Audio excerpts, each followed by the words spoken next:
the top of college football right now, the SEC dominant. And guess who's playing quarterback in the SEC? A Manning. Arch Manning took center stage on Saturday and came in for an injured Quinn Ewers, who has an abdominal issue. Strange injury is the way that Sark phrased it. But we have Arch Manning coming in, first pass, touchdown. First play.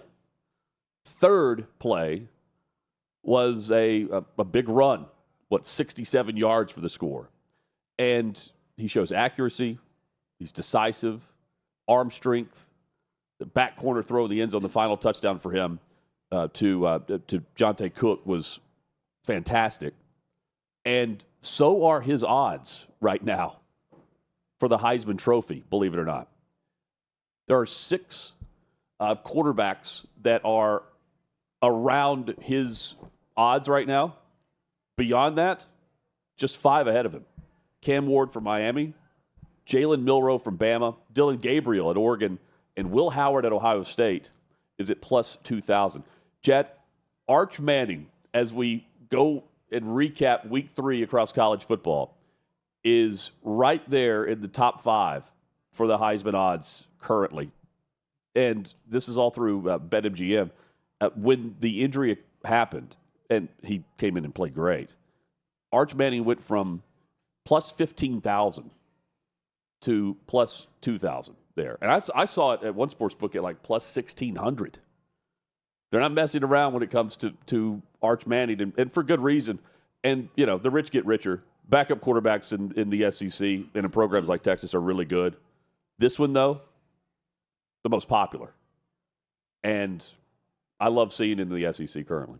Oh, I do too, but I mean, you're wasting your money if you're putting any money down on Arch Manning to win the Heisman. Well, because Ewers is coming back, right? Ewers is going to come back, and I can't think of a single Heisman Trophy winner that missed close to a third of the season where they did not start, or sorry, a fourth of the season, because we're about 25% of the way through, and he entered in half number 2 of game number 3, so that's close to 25% of the season he would not have started if he were to go on to win the Heisman. So, look, Manning is a huge name. Yeah.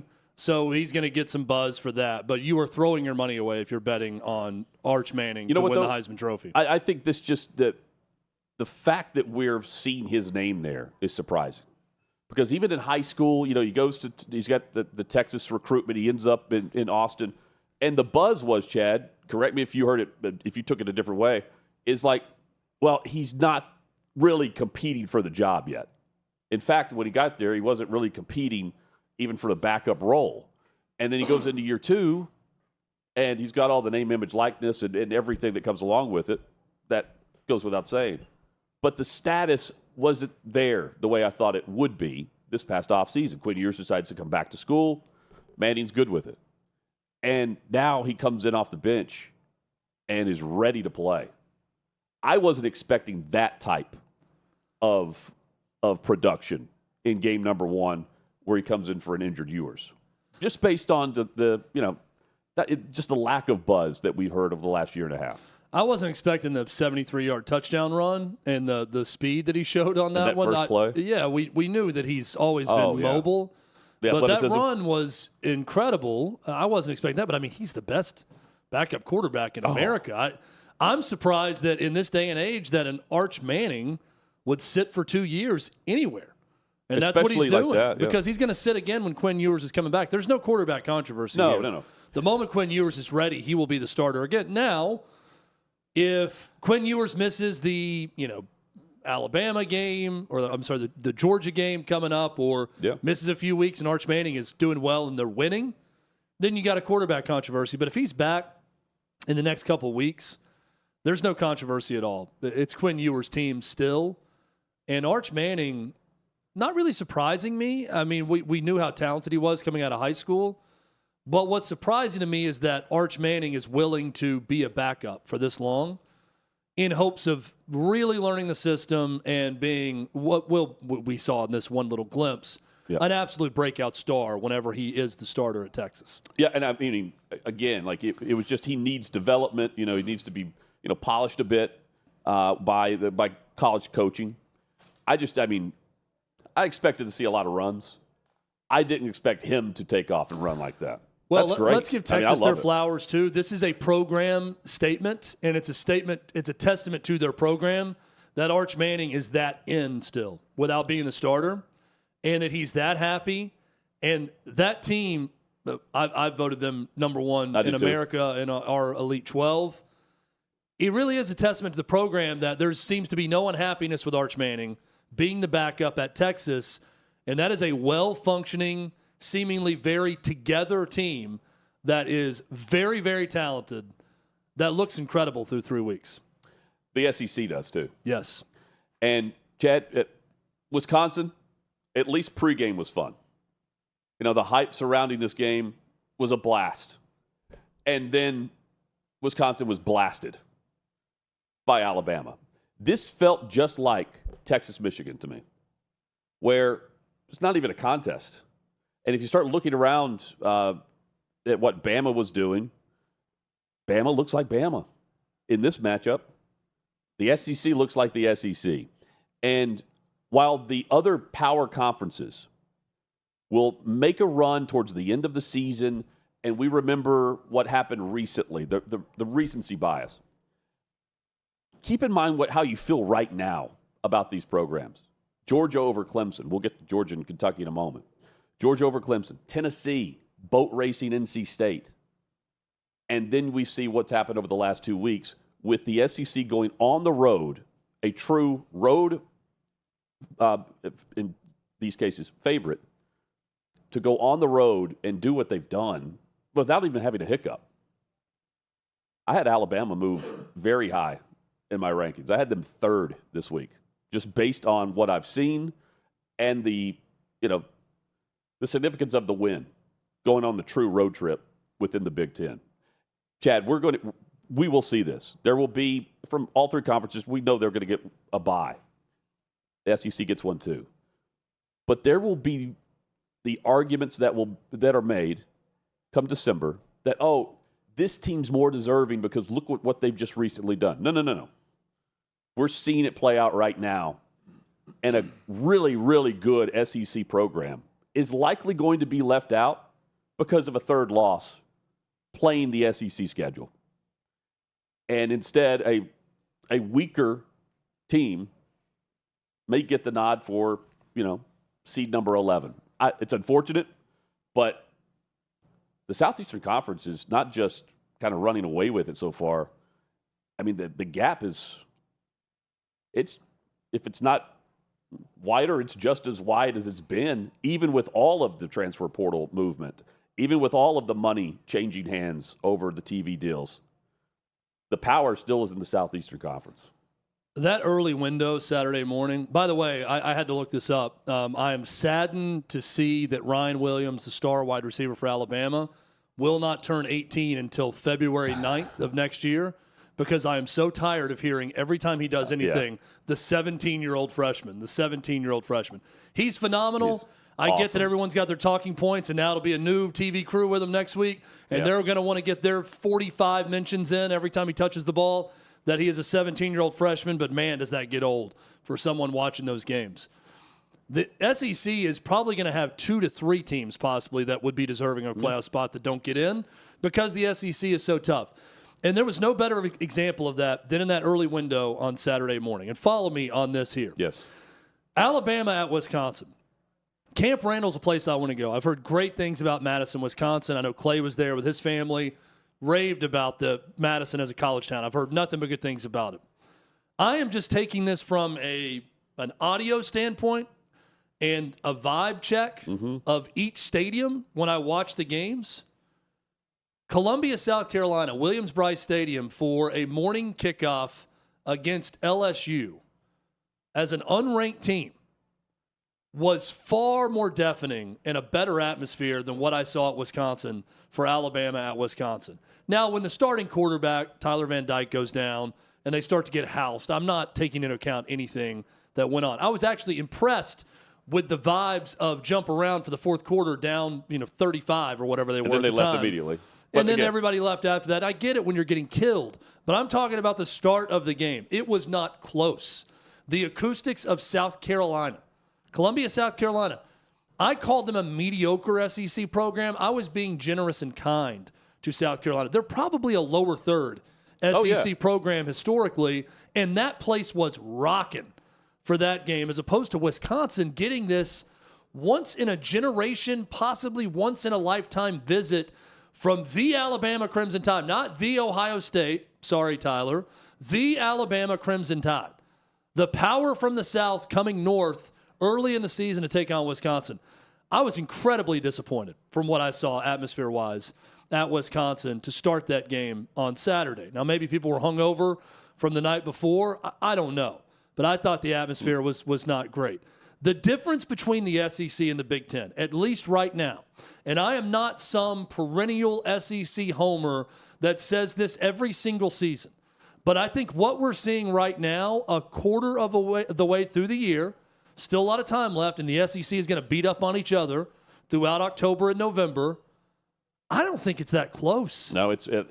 I think the Big Ten's got Ohio State. Separating. They got Penn State, who was in a dogfight with Bowling Green at home. And I also buy what Kirby Smart said after they had to survive Kentucky. No college football team is what they are in 1 week. You can pick 1 week out of any team that played great or played terrible and try to point to and say, well, that's the team. And that's not always the case. And he used that to illustrate that Kentucky is probably better than their 31-7 home loss to South Carolina the week before. And Kirby Smart is probably right on that point. And I'll also say for Kirby Smart's team, Georgia's a lot better than their 13-12 win at Kentucky, and they're going to show that throughout most of the rest of the season. But this snapshot of what we've seen, it is the SEC by not a mile, by 10 miles, as opposed to Big Ten from what I've seen. The power lies in that conference right now, and that's factoring in that LSU has been a disappointment so far as one of the powers of the SEC. Still, I mean, it's nice that they were able to come back and win that game. That game felt like the Missouri game for them last year, where they found a way to win. But Missouri went on to be a top 10 team. South Carolina ain't going to be a top 10 team. No. But like the way they came back in that game, well, they're down 17. Yeah. Right now I've got, looking at my elite top 12, my rankings, I've got Texas, Georgia, Alabama, Tennessee in my top 4. We're going to unveil the rest in a moment. But I've got Missouri in there as well, and I'll probably lean Oklahoma depending on how Oklahoma does this weekend against Tennessee. I don't have them in the top 12 currently. Well, I think Oklahoma and Tennessee could kind of swap spots this week. Yeah. Right? Oklahoma's right around 13 or 14. That's right. I think in the AP. Yeah. I think this is a swap spot game. If Oklahoma beats Tennessee in Norman, I think you put them in the top 5, top 6, right around there with that win, and Tennessee drops the teens. Chad, what we're seeing is the dominance in the trenches. It's always been that way. And the physicality of the SEC compared to the others, it's not even close. And that's even against what should have been, could have been, what has been, the power of the ACC, like Clemson. Georgia, by the way, what a weird... look at what Texas did to Michigan the week before on the road. Again, and hey, I'm going to say this about Wisconsin. I'm expecting more out of Luke Fickell. Yes. Again, I know they lost their quarterback and all that, but I expected them. I bet on Wisconsin to cover. I didn't think they'd win, but I thought at home in front of a good atmosphere at Camp Randall, with Alabama coming to town in year 2 now for Luke Fickell, they would show more than they showed. They didn't show much. No. Milroe did. Yes, he did. Solid. And just you mentioned Georgia. Kentucky was down 1 with 3 minutes to go. Oh, my gosh. And they punted. Inside of Georgia territory. Georgia. That's how weird that game was. That's bizarre. Well, they were also in plus territory. Yes. They're right across midfield. Yes. But down a point. I do get exhausted by, our analytics say this is the right call to go for it. I get tired of hearing ESPN talk about that all the time. But I am watching that game and I think, screw analytics. Yes. This is common sense. Yes, you've got them. Because you still had the 2 timeouts, you're going to have to stop them 3 and out anyways to get the ball back. So you might have to go 20 extra yards if you don't get it. But the opportunity cost of not trying to complete that play, you get the first down and you are a couple of runs away, not even big runs, couple of decent runs away from at least kicking a field goal as time expires to win the game. Yeah. Well, if you can mow it down that much. You control the game. You just you let Georgia use their timeouts. You're getting closer to kicking a field goal to win it, and instead Mark Stoops punts it in that moment. It's weird. Mark Stoops both defended his program in that game with that performance and also spat on it in the end. I don't know how to feel about it because Kentucky played great defensively, and they've got Georgia's numbers offensively. There. Yeah. But to punt, and now all we're talking about is the punt. The decision to punt late is what we're talking about. And not that Kentucky played them great. As strange as that game was, though, he wanted the ball on Georgia for his defense to make a play because of the way that game was. Low scoring. I go for it. And I go win the game. But even in a game, that's the confidence of both offenses. Even in a game where you're playing a great defense and your offense has not been great. By the way, the offense was light years better than it was against South Carolina the week before. They could block Georgia better. Brock Vandagriff could actually release passes in this game, unlike the week before. But I'm sorry. I'm as old school as anybody when it comes to certain things. In today's game of football, you cannot punt it away, plus territory, 4th and 8 or whatever it was in that moment. If you trust your defense so much, that's why you go for it. Go for it and then stop them. Because even if it's incomplete, you're going to stop them, 3 it out, and get the ball back. That's how much you trust your defense. If your point is, well, my defense is my best offense and they can go and punch the ball out, no, come on. You got to go for it in that spot. Terrible decision by Mark Stoops.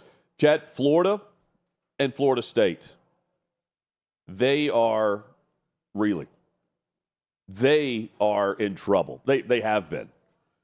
But are other programs in trouble because of distractions that are about to happen? So I want to start with Florida State here, okay? Just the ultimate insult to Mike Norvell. Mike Norvell left Memphis, okay? Left Memphis to go to Florida State. And then his school pays Memphis $1.7 million to come to Tallahassee and win and beat Florida State. They're 0-3. And I look at Florida State's schedule, I don't see many wins left. They got Cal at home. They go to SMU, Clemson at home, bye a week, at Duke, at Miami, North Carolina at home, at Notre Dame, Charleston Southern, and then Florida.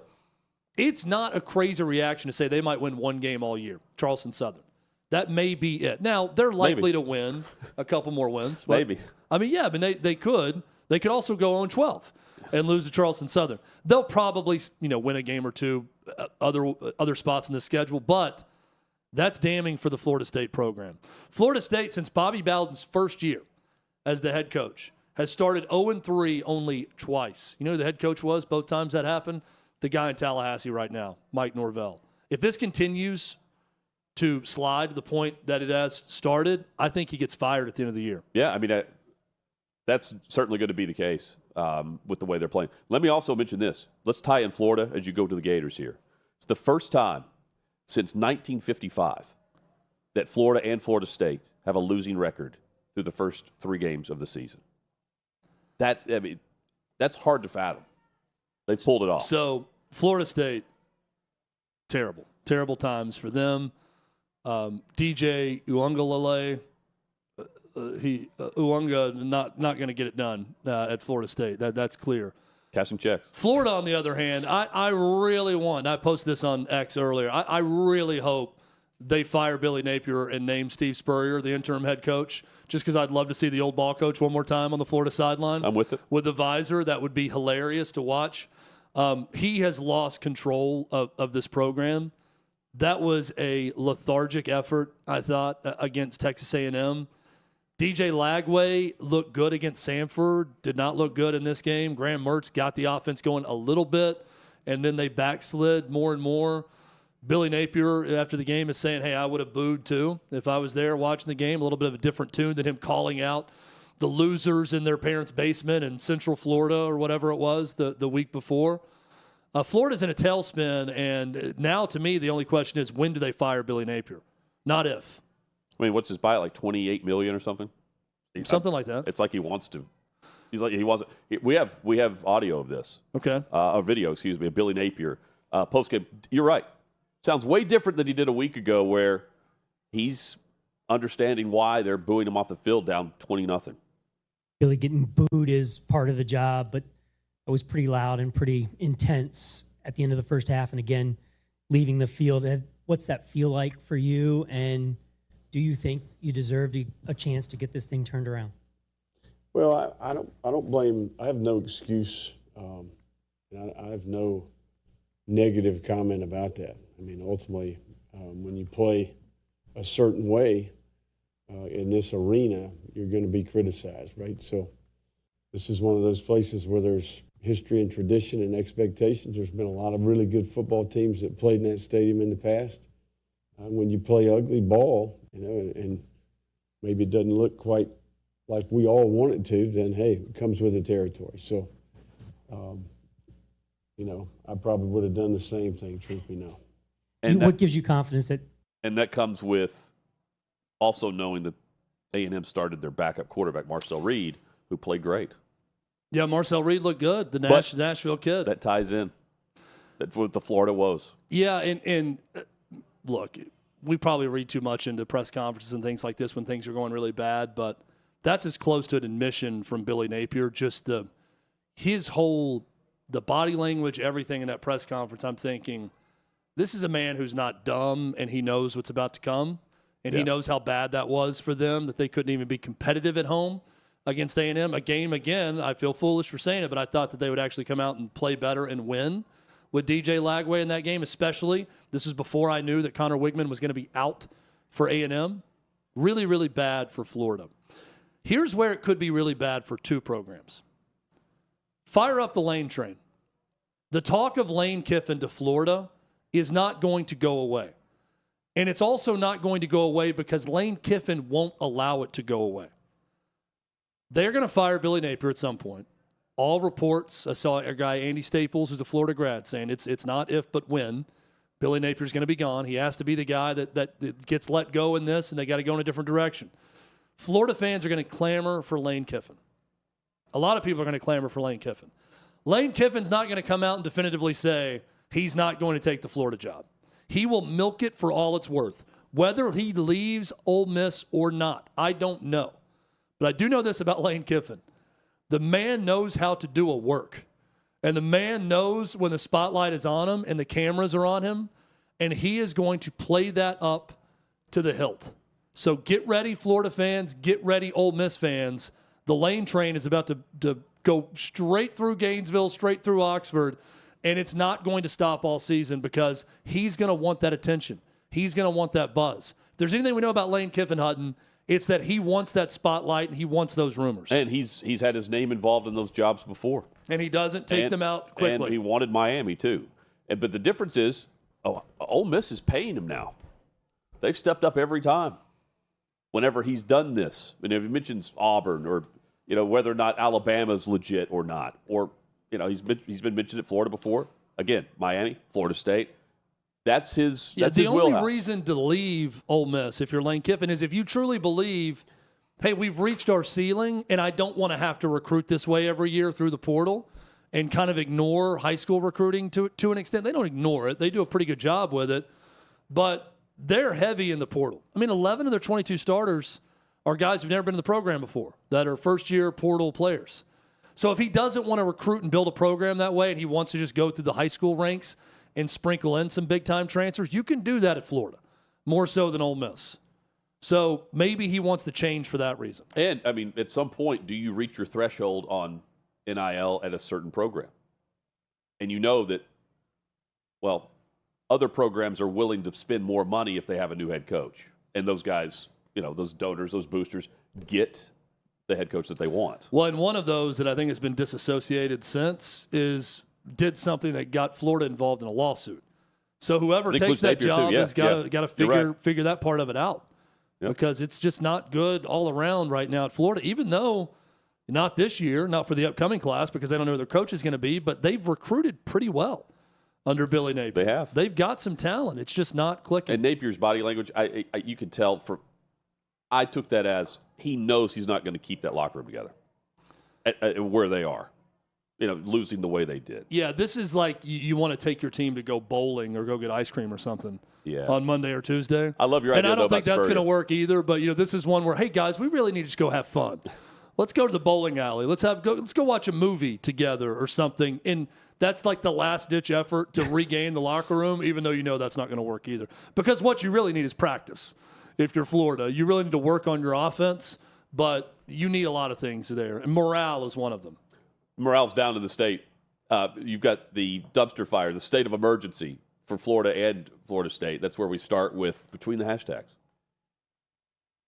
All right, let's see. Florida state of emergency.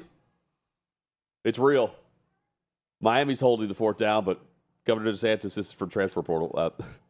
Governor DeSantis issued a state of emergency for college football in the state of Florida. The hope is to use FEMA money to fund NIL collectives. Well done by at NCAA portal on this one. Yes. If anyone needs emergency funding right now, it's definitely FSU and Florida. What else do we have, guys? We have something else on one of those two programs? Oh, Barstool SEC chiming in. Neither FSU or UF should be allowed to fire their coaches until after rivalry week. I need to see 2024 Billy Napier versus 2024 Mike Norvell like I need air to breathe. Can you imagine the Gatorade shower for one of those coaches when they win that rivalry game? The crying. In the end? Oh, the tears. The tears. The tears will be amazing. Post-game. Holly Rowe is with our victorious coach, Billy Napier. It's a prop bet. After beating Florida State. Will the coach cry? Coach, this minus team 10,000. just stuck together through a lot. It's just great to see the other side of it. Coach, you're 2-12. Your thoughts? Sobbing more than Sharon Moore last Yes. year for Michigan. Next up, sticking with the Florida theme. It's been 336 days. It's now 338 since Florida beat an FBS team. Trying to do the math That on the is- last FBS team they would have defeated. It was not Florida State. Was it Florida Tennessee? State was undefeated in the regular season. Surely they beat somebody after Tennessee, didn't they? Well, they would have played them this month, right? Last year? Yeah, I mean, it would have been around that. This is like a month later. Let's see here. 2023 Okay, so it's 338. So, Florida schedule. yeah. South Carolina. Thank you, Dave. South Carolina. Gamecocks. That's right. They beat them 41-39 at Williams-Brice Stadium. Big win. Williams-Brice, better atmosphere than Madison, Wisconsin. What's next, boys? Double D Gator. In the past 11 months, this is going to be good. I can always tell by who's posting it, the quality Double of D. it. Gator And when Double I see D. Double D Gator at Gator DD, I know it's going to be good. In the past 11 months, there have been more assassination attempts on President Trump's life than there have been wins under Billy Napier. Damn.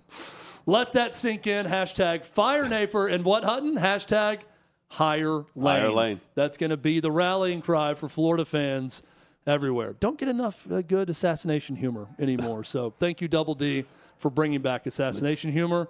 What do we have next? Are we going Florida, FSU? Oh, The more winless- Florida State. The winless Power 4 teams here. Among the conference's winless teams, you got Florida State. This is tough from Fox College Football posting this. Did Winless Fox College teams. Football actually post this, or someone just make this graphic for them? Winless teams. Winless teams among Power 4 conferences. I also read a stat where it's I forget who posted it, but they're the first team in college football to officially, this made me chuckle out loud when I saw it. Okay. They officially cashed their win-loss under for teams that bet under on the season. Their win-loss over-under was 9.5. So they now cannot get the over on their preseason win-loss title. Wow. So at 0-3, everyone who had Florida State under 3 weeks into the season Dude. has cashed it. And think about if you had That the is so over, funny. the over in Vanderbilt wins and they lose to Georgia State. Oh my God! You could have cashed on the same day potentially. I was texting Hutton and some others. I'm like, turn to whatever the hell Whatever the Georgia State and Vandy's yeah. on right now. It was a wild, wild game. How long is Florida State cooked? We've got time for a few more here, guys. Let's keep it going. The Florida State fan wearing a "We Are Cooked" sign. We are cooked. I want you to look at the time left in the game too. 11:49 left for the first quarter. It's 3-0 Memphis. It was over. And this guy chugging a Dasani water has already admitted Hydration is key here. that we are cooked. Been a If you're long going to day. go down to Memphis Be to a long go day. 0-3, you better do so hydrated. That's for sure. Okay, what's next? As far as I'm concerned, Gator Man, I like that. As far as I'm concerned, FSU is cursed until that guy eats the dog shit. Beautiful. That's Yeah, what happened to that? That's Is that guy applause back and for forth that. on social? Is the account still deleted? Has it been? Well, remember did he jump back deleted on? and then he jumped back on to He's say, like, guys, sorry, I'm not gonna do it. I'm not going to eat the dog shit. And it ends there. I guess. I think they're Napier's gonna, having to do it now. I think they're going to have a ceremony at the stadium where that guy goes in and eats the dog shit. in front of Seminole Nation, and then that's going to purify them of all their sins over the years. What's next? ACC might just let FSU leave at this point to protect the conference's reputation. Logan Meyer, I guess a take on Urban Meyer also. Logan. I like that. Yeah, just let them leave. Get out of here. They just decide, guys, Good luck. We've paid lawyers long enough, but no more litigation. Head out to the You Pac. get your way, you can go. Can we trade you for someone else right now? Head out to the Pac-12. How about Memphis? Would Memphis not love to be in the ACC and leave their conference for the ACC? Let's do a swap on the field. Memphis beats Florida State on the road. We'll swap the two programs, and Memphis can join the ACC. That's not a bad deal. Let's jump to the NFL. And, Chad, we're going to get more into Will Levis for GTFO. But that's coming up later. That's tomorrow. But Will Levis with the – look at this, the run.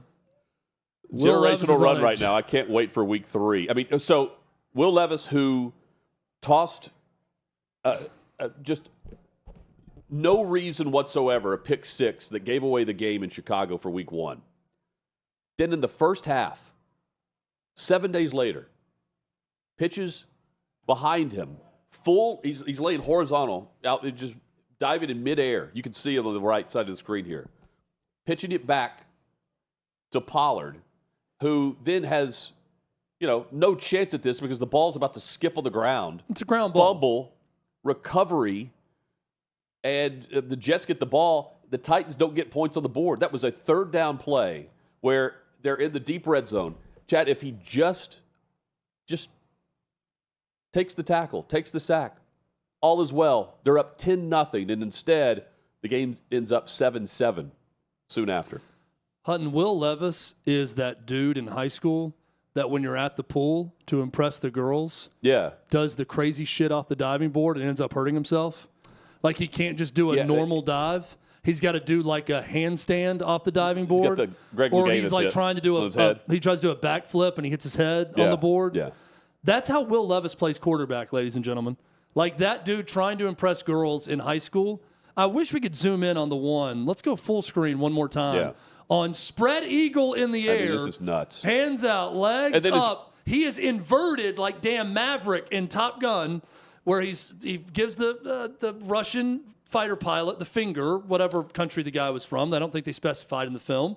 And he's completely over the turf, spread eagle, trying to basically do the equivalent of a handstand off a diving board to impress a girl in high school. I think I am so done with this guy, and watching him make plays like this, it is sad. He looks like he's in one of those skydiving silos. Yeah. Like those big. Is Case Keenum still in the league, or is he just doing commercials now? Case Keenum is on injured reserve in Houston, and he's more or less a player coach. I'd love to have a player coach right now for the Titans. And the Titans, by the way, have Malik Willis coming to town for Green Bay in week 3. Final one. Kansas City gets it done against Cincinnati on the late field goal from Harrison Butker. A 3rd down and 15. Pass interference call. Bails out Mahomes and company. I'm willing to bet Davey chose this one. And this had to be Davey's choice. The ball downfield. They kick the chip shot. It's a chip shot for Butker, 51 yards. Game winner. See you, Cincinnati. The refs to every Chiefs player whenever it's a close game. I'll let those watching with the visual of that one. Is that Julian Edelman in the photo? Looks like Mike McDaniel a little bit. The first look was, I was like, man, is that Julian Edelman? He's really taken to a new lifestyle, apparently. Tough moment for the Bengals in the end of that one. It was pass interference. I mean, he hit him early, but it's also, I get it. If it's a penalty at any point in the game, it's a penalty. It's just a tough way on a 4th and 16 kind of Hail Mary type throw down the field to give up the first down. Here's the stat I was looking up. Patrick Mahomes just threw his 17th interception that was called back due to defensive penalty. Most in the NFL since 2018. He's thrown 17 picks that have been called back because of a defensive penalty. I wonder how many of them were free plays where he just knew to throw it on an offsides. I mean, Aaron Rodgers is the master of that. Where any free play he gets, he is chucking it deep to give himself a chance. So I would like to see how many were offsides. But if it's things like that, then that's a lot of good fortune. Right now, as we're about to say hello to Dan Doggett momentarily, right now the number one offense and the number one defense in the NFL are both 0-2. The Baltimore Ravens and the Tennessee Titans. Just total offense and total defense. Ranked first, but last in their division currently. Complementary football is where it's at. That's right. Got to play both. And you got to play special teams, which the Tennessee Titans also do not do.